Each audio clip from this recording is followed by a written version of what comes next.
Okay, guys, we're back. Sorry about that. What were we saying? Europa League is back. Roma against Viktoria Plzen, our third Europa League game after the win in Nice and that tragic loss against Lille a few weeks ago.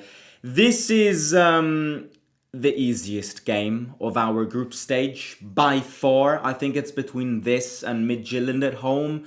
But if I had to narrow it down, I would categorize this game as the easiest game that we have in these 8 games to try and qualify as highest as possible. So, yeah, I'm gonna start off saying it. I cannot imagine us not winning this game. The thought of Roma not winning this game hasn't even crossed my mind, and it won't cross my mind because I would be very horrified if we were not to win this game, let alone lose. We need to win this game. And look, this is a test to, for probably one of the first times this season, look solid. This is a chance to score goals. This is the chance for Dovbyk and Ferguson, Dovbyk or Ferguson, whoever starts between the two. If both of them get game time, this is the chance to click. These are the games that you need to use to get the momentum going. So there are many things that I want to see in Thursday's game. I believe that there are going to be a few changes. I don't expect the strongest formation starting, even though, as I said before, this is a game that, as always, we can't underlook because these are the games that. The more you underlook, the more the risk of you not winning them increases. It's the balance. It's finding the balance between, yes, you're better than them because you are, but at the same time you need to prove it. It's not like you're better than them and you step up on the pitch and are like, oh well, I'm better than them. I am eventually gonna score. Let me sit back now. No. We need to find early goals in this game. This is absolutely the game to find early goals in because Viktoria Plzen will park the bus and play on a counter. So early goals, the chance to do something new. But we'll analyze this game, of course, as always, looking at Viktoria Plzen and their Europa League start. Analyzing how the predicted 11, I think. I will show you my predicted 11 in a second. Gasperini will speak tomorrow in the press conference, so we might cover that one. However, I do have an exam tomorrow quite late, so it depends on what time I get back. Anyways, let's start analyzing this. If you haven't already, do hit the like button. If we can get 100 likes, it would be great. We need a reaction from Leo, and all of us need a reaction from Leo. And also subscribe to the channel if you haven't already.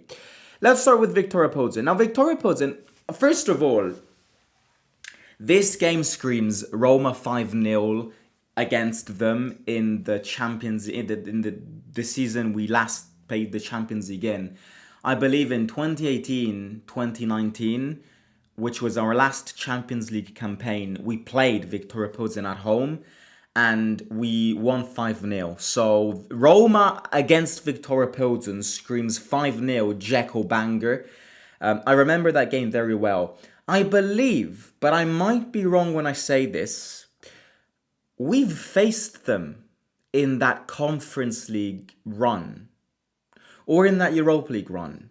But I might be wrong. But I remember Viktoria Plzen, either at home or away. I remember, it feels like we play against these teams, one of these teams every time we're in Europe. But I'm not sure if it was Viktoria Plzen, but something tells me we already played them recently with Mourinho. I'm not sure if it was the conference. I'm not sure if this is even true. I just have this flashback. It might have been. Now maybe it was. Maybe it wasn't them. Maybe it was CSK. CSK Moscow? CSK Sofia? I don't know. But anyways, yeah, this game screams 5-0 Edin Dzeko banger to me. But yeah, Viktoria Plzen have 1 win and 1 draw in their Europa League campaign up to now. We, of course, have 1 win and 1 loss.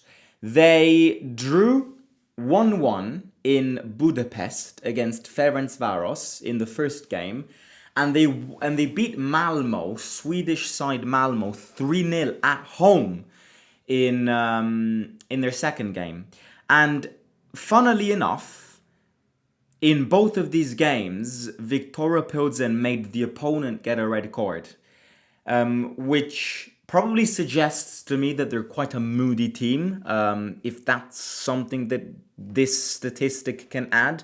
Because in the Ferencváros case, Ferencváros ended in 10, and in the Viktoria Plzen game against Malmo, in fact, both teams got a red card. So red cards galore for Viktoria Plzen in this Europa League so far. Their best player is Durosinmi, who's their striker, Rafi Durosinmi, Nigerian striker.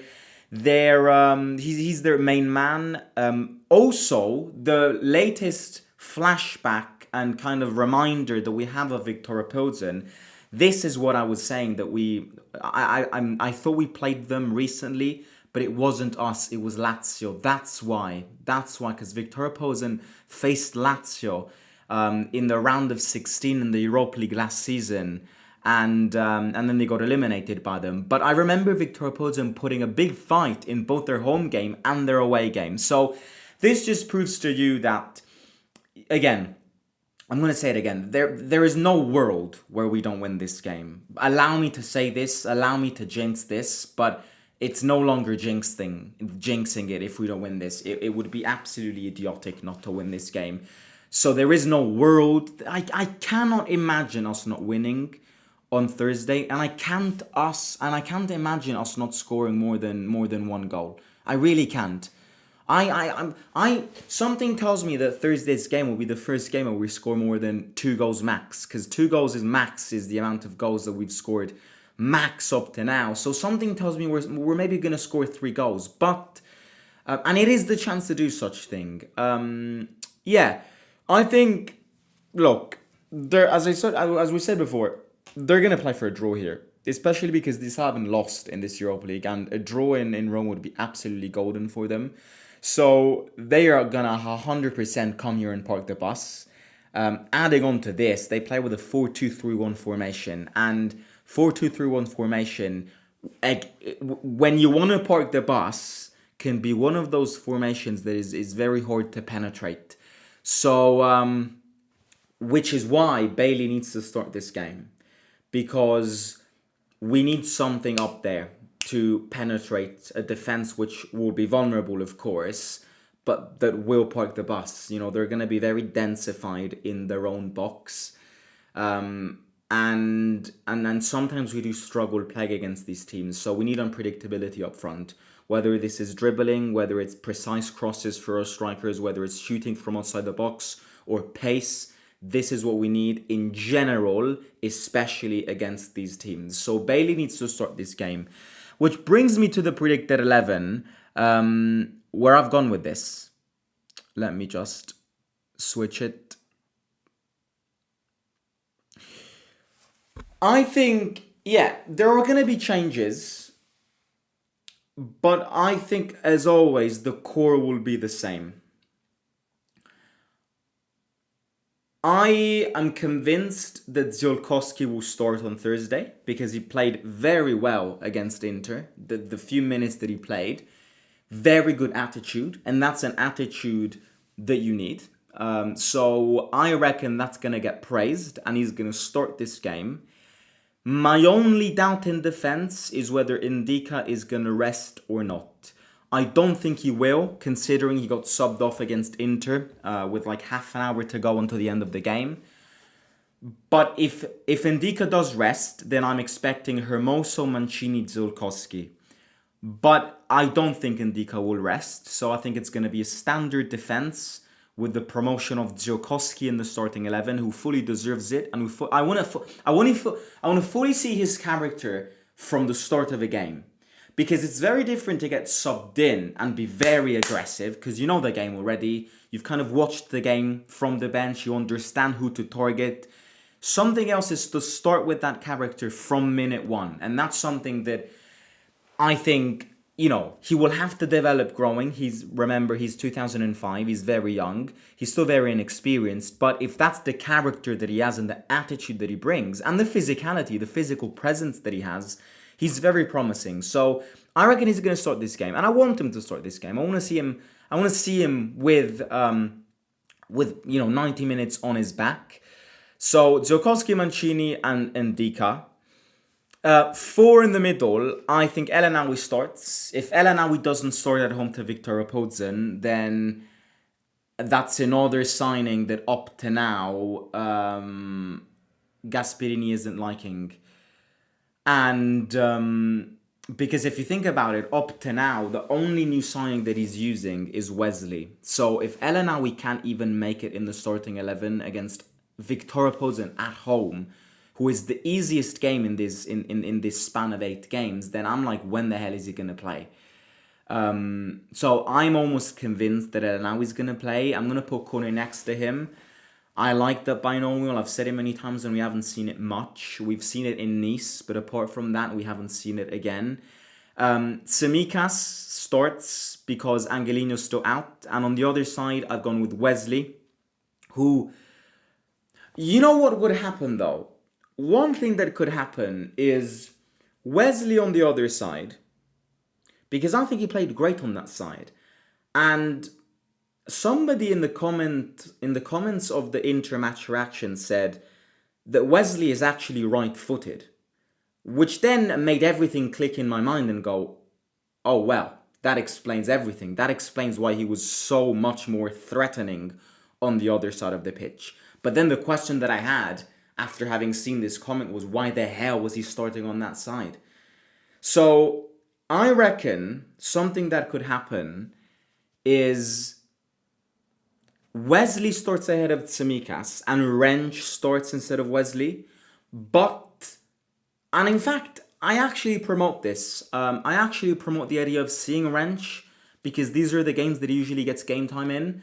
But I've gone with this in my predicted 11. Up front, I think Matthew rests. He's played every minute of every game up to now, I believe. And Dybala, I'm kind of contradicting myself here. Because I'm like, Dybala shouldn't be a starting player anymore, in my opinion. He should be a last 30-minute player. But there are two things which contradict me here. Number one, against Viktoria Plzen at home, that's a discussion that shouldn't even be made. Whether he plays from the beginning or not, he needs to make the difference. And number two, we speak about... I know that he's been injured, so he hasn't had many games, but we speak about Ferguson and Dovbyk needing to click. Dybala needs to click as well. I know that he's been injured, but he hasn't really done much in the games that he has played in, partly because he was played in the wrong position. So I also want to see Dybala starting because these are the games where he can click. And we know how much the mental condition for a fragile player like Dybala can affect him. So he needs goals. So I want to see Dybala start with Sule resting. I don't want to see Dybala Sule together. I don't want to see Dybala as a false nine. Rest Sule, start Dybala, and then sub Dybala and put Mati in. On the other side, I want to see Bailey. No other solution. I want to see Bailey.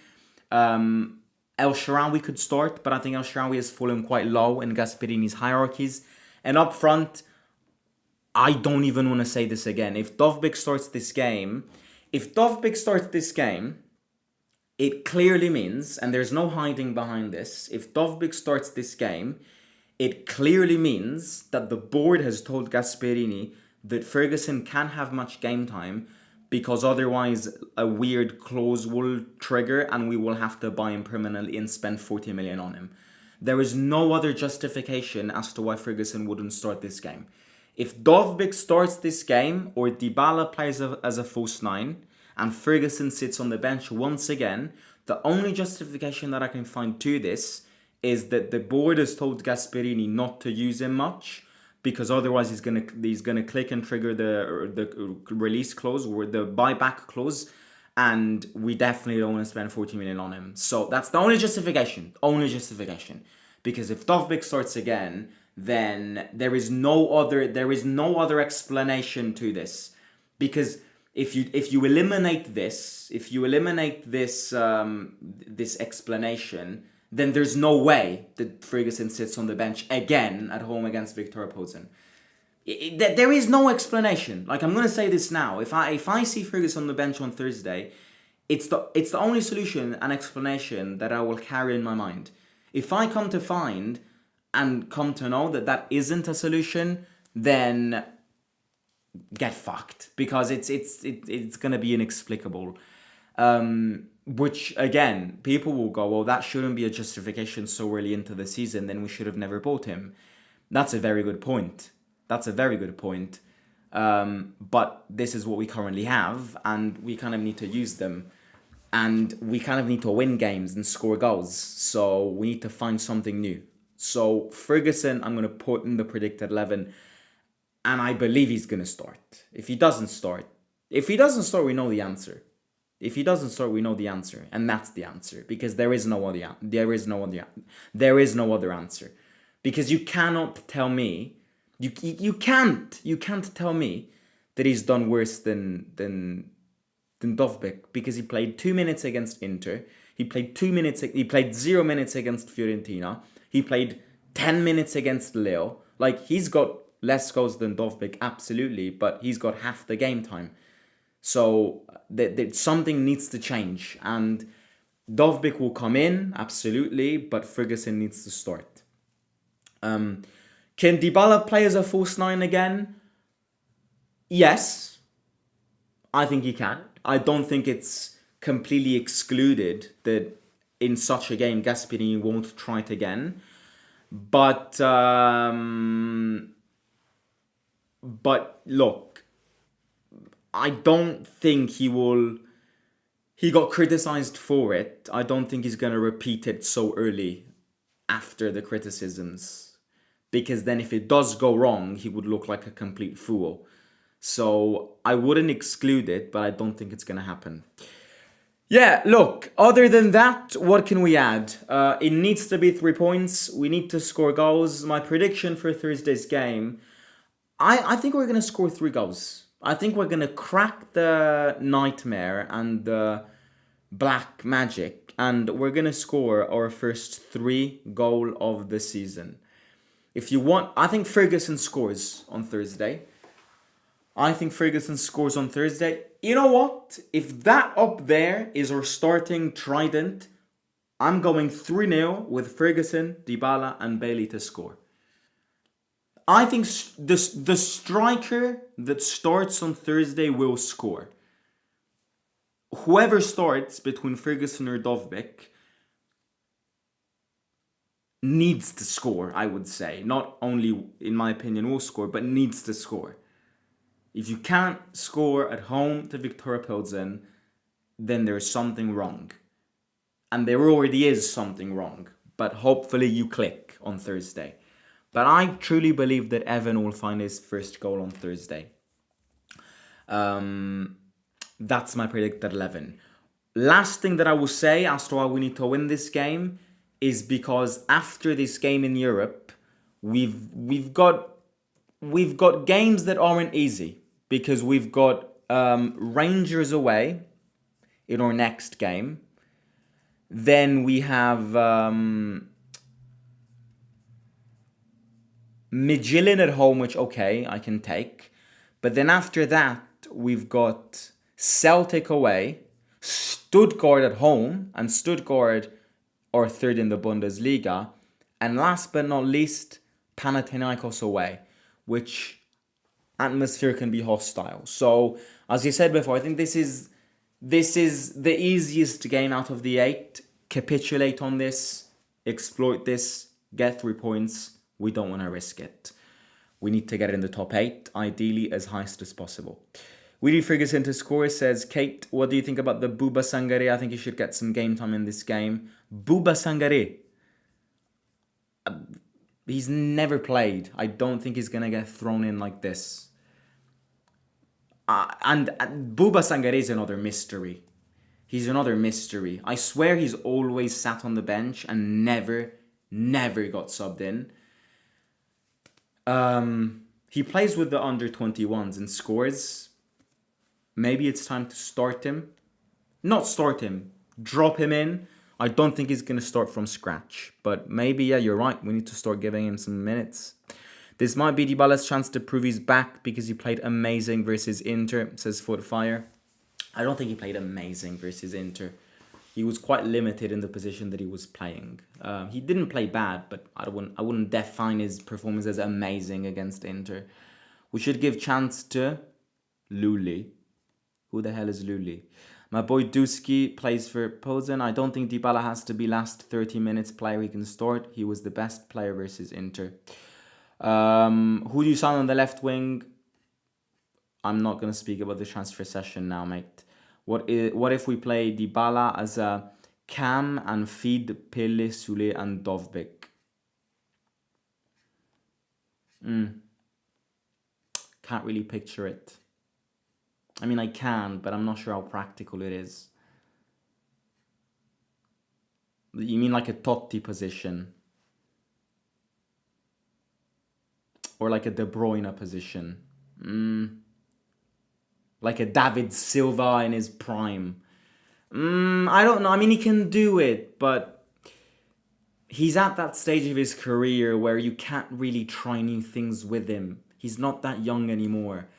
You need to use him properly and use him in the positions he wants to. That's the way I see it. Anyways, I'm going to end it here. Hit the like button, subscribe to the channel, and I will catch you either tomorrow or Thursday for a match reaction. I won't be there on Thursday, unfortunately, because I finish uni late. But I'll be back home, watch it, and then go live for the match reaction. Love you all. Take care. See you out.